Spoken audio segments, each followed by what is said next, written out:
Good morning and welcome to my new vlog. તો બધાને અમારા બધાને રામ રામ કરી દે, રામ રામ કરી દે બધાને.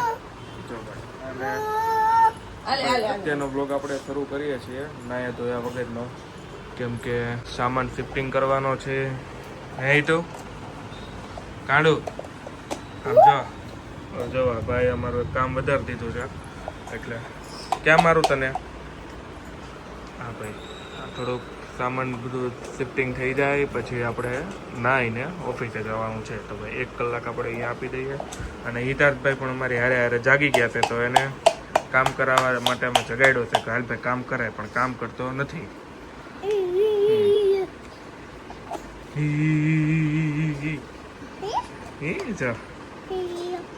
શું છે હે કાના? આમાં શું છે? અરે વાહ, જો મારી તાતની પગલી છે. જો કેવી લાગે છે. હું તે નાનકડો એવો હતો ને ત્યારે લાંબો લાંબો હતો રે ને પગલી બી લાંબી લાંબી. જો હિતાત સૂતો છે, અહીંયા ચાંદ ઉપર સૂતો છે. હિતાતના કપડા સુકાય છે, 2 ચકલી લઈને જાય છે કપડા સુકવવા. અહીંયા મમ્મા ડેડી અને અહીંયા હિતુ. રેડીમેડ નથી, બધું હંમેશા કામ કરેલું છે. આમાં ડ્રોઈંગ બધું એનું છે. તો કેવું લાગ્યું ગાઈસ? એબીસી રમે છે. કેવું ડ્રોઈંગ છે તમે બતાવજો કમેન્ટમાં. ઓકે. અને આ ભાઈને એક નવું રમકડું દેખાઈ ગયું છે, હવે એને કાઢવું છે. તો હાલો ભાઈ, જો આ એક ખોખું ભરાઈ ગયું છે, આ બીજું ભરાય છે અત્યારે. અને એટલો સામાન તો કબાટનો થોડોક બહાર છે, બેડ બાકી છે આખો. હવે ફટાફટ થઈ જાય એટલે આપણે સીધું બહાર એને હોલમાં મૂકી દઈએ અને તમને હું હોલમાં બતાવું કેટલું થઈ. અને જો હોલમાં તો એટલો ઓલરેડી મમ્મીએ સામાન ગોઠવી દીધો છે. આજે બહાર વાડામાં પડ્યો છે એ બધો. અહીંયા એનો ખૂણો થઈ ગયો છે તૈયાર. હવે અમારો સામાન ધીમે ધીમે ખોખા પેક થતા જાય. અડધા ખોખા અહીંયા છે અને હજી અહીંયા પણ એટલું બાકી છે, ટેપણા ને એવું બધું. તો ભાઈ 1 થી 2 દિવસમાં સામાન ફેરવી નાખવાનો છે આપણે. તો જે ભાઈ ફ્રી હોય આવી જજો સામાન ફેરવવા હેલ્પ કરવા માટે. અને આ ભાઈ જવો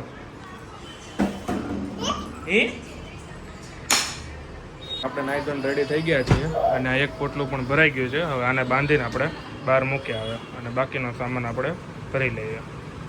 જો અમારા હિતાર્થભાઈ આ બોટલથી રમે છે અને અમારે હમણાં જવાનું છે ઓફિસે. ને ઓફિસે ભાઈ આજે છે મસ્તીની ડબ્બા પાર્ટી.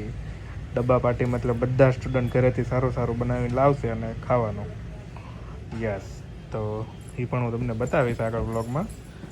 અને જવા અને ક્યાંય હક છે. ક્યાં જાશો? ક્યાં જાશો?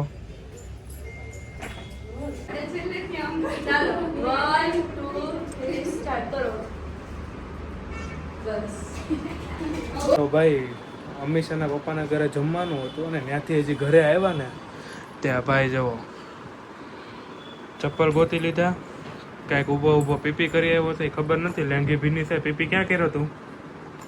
હે? હા, ઘર ભાળીને મુકાય. અડધો તો એટલો હરખાઈ ગયો ને કે હવે ભાઈ બધું મારું આવી ગયું. હા, જમવાનું હતું ભાઈ હિતાર્થના મામાના ઘરે. હિતાર્થ નાના ઘરે જમવાનું હતું. જમવા ગયા હતા ને આપણે. જો દાંત નામ પડે ને તોય દાંત કાઢે. અને ભાઈ સામાન જો અહીંયા એક પોટલું છે, બહાર અડધો સામાન પોગી ગયો, મેં તમને પહેલાં જ બતાવ્યું. અને હવે થોડોક ઘણો બાકીનો સામાન કાલે આપણે ફેરવી લેવાનો છે. તો ભાઈ કાલે આપણે રવિવાર છે ને કાલે સામાન ફેરવીને કાલે શિફ્ટિંગ થઈ જવાનું છે. તો ભાઈ કાલનો નવું અપડેટ તમને કાલના વ્લોગમાં બતાવું. ત્યાં સુધી હિતાર્થભાઈના તરફથી હિતાર્થભાઈ ગુડ નાઇટ કહી દે બધાને. ગુડ નાઇટ, મિલતે હે કલ કે નए વ્લોગ મેં. યસ, એ તો આમ જો અહીંયા જો લાઈક કરી દો, એમ કે વિડીયો ગમે એવો લાઈક કરી દો, આમ કહી દો. ડીંગો કરી દે, ડીંગો ડીંગો કરી દે, ડીંગો કરી દે. હા, જો ભાઈ અમીષાના પપ્પાને ઘરે જમવાનું હતું કા. યસ, તો હવે ભાઈ અડધો સામાન હવે જે બાકી છે ને આખું બેડનું બાકી છે. ગઈ છે કે વાહ ખબર નહીં હું એને બીજું પહેરવું છે ને એટલે એ કહે છે બીજું હજી નથી પહેરાણું. શું? અરે વાહ, ચાલો ભાઈ અમીષાના મમ્મી એને લોટી આપી. વાહ, પિત્તળની છે ને આખી. જોવા દે. ના સારી વજન વાળી છે, સરસ. લ્યો આ એક સામાન ફેરવવામાં વધુ એક થઈ ગયું કાનો સામાન કેટલે ચીસો પાડે છે આને પહેરાવાનું છે ચલો તો ટાટા કા કહી દે. કરે ચલો ટાટા કહી દે ગુડ નાઇટ કહી દે ટાટા કહી દે પહેલા ટાટા અને આપણે મળીએ કાલના નવા વ્લોગમાં તો આજનો વ્લોગ તમને બધાને ગમ્યો હોય તો લાઈક કરજો શેર કરજો અને ચેનલને સબસ્ક્રાઈબ ન કરી હોય તો સબસ્ક્રાઈબ કરી દેજો હા બાય બાય